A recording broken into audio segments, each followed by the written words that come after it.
Yes, I've heard that comment. I've been asked what our perspective would be on it.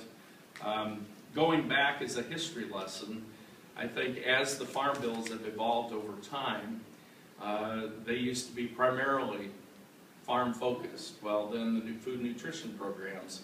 I made the comment in my speech when President Reagan headed up this country, we had 27 million Americans on some form of food and nutritional programs. This last year, that number has eclipsed 50 million at a price tag of over $74 billion. That shows you the impact of the food and nutrition program as it relates to the Farm Bill. Also keep in mind, we have a lot of congressmen that basically depend on that for their constituents back home. That's why I think we have the problem in the House, as Speaker Boehner has alluded to, whether he has the votes to pass it with the cuts that have been proposed coming out of the Ag Committee.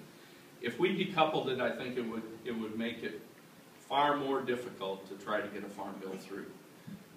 The one thing that is lost in this whole shuffle is really what we talk about, not only the food and nutrition programs, the safety net as it relates to risk management, but we talk about food security, food safety.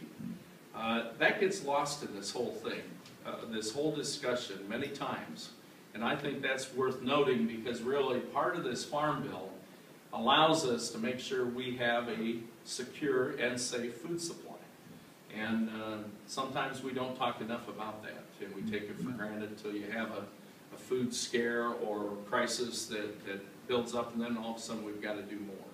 So those are just a couple comments, but I think it would be very damaging if you were to decouple that. I'm going to the American Farm Bureau this weekend. I am sure we will talk about what our options are from their perspective in this shortened version of the lame duck.